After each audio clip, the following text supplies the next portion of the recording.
इस घर में मेरी कोई कदर नहीं करता।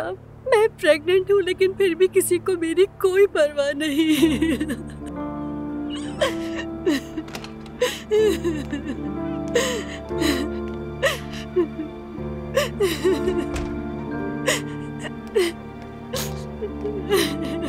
नाइला, चलो अंदर आओ, बाबा हमें बुला रहे हैं। मैं नहीं आ रही, तुम भी जाकर सो जाओ। दुआ तो अब जश्न मनाएगी। तौबा, अस्तगफिरुल्लाह, तौबा तौबा। दुआ का इस बात से क्या लेना देना है? तुम अंदर नहीं आओगी? मैंने कहा ना जाओ, मैं नहीं आ रही, चले जाओ।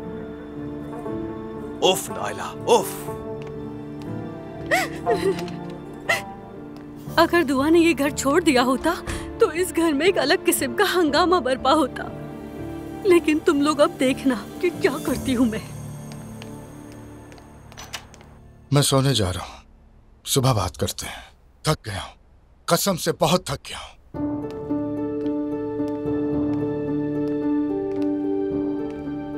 अम्मी, आप भी सो जाइए, हम यहाँ संभाल लेंगे। ठीक है बेटा, जाके मैं भी आराम करती हूँ। तुम जाकर जरा नायला को देखो, बाहर बहुत ज्यादा ठंड है। ठीक है अम्मी, आप फिक्र ना करें, मैं देख लूंगा। ठीक है, फिर शब बखैर बेटा।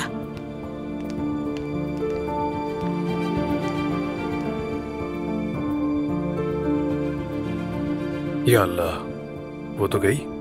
क्या हुआ भाई? भाभी चली गई हैं। मैं जाकर देखता हूँ, तुम यहाँ संभालो, ठीक है? ठीक है, ठीक है भाई।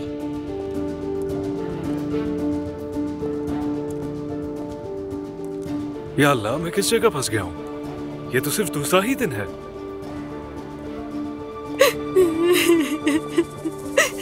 नाइला, कहाँ जा रही हो? रुक जाओ। अरे, ये तो वाकई पागल हो गई।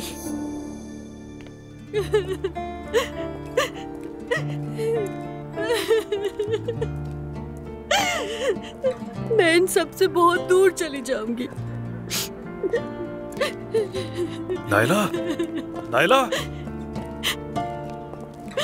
नाइला, पागल हो गई हो क्या? ये क्या कर रही हो? अपनी हालत देखो, हमला हो तुम। तुम्हें नजर नहीं आता ये सब मेरे साथ कैसा सलूक करते हैं? मुझे बहुत बुरा लगा। हमेशा मुझे दूसरे दर्जे की हैसियत से रखते हैं, सब बहुत हो गया। अच्छा ठीक है, अच्छा परेशान मत हो, रोना बंद करो। तुम हमला हो और सड़क पर यूं निकल पड़ी हो। आओ कहीं बैठकर एक कप चाय पीते हैं और बात करते हैं। आ जाओ।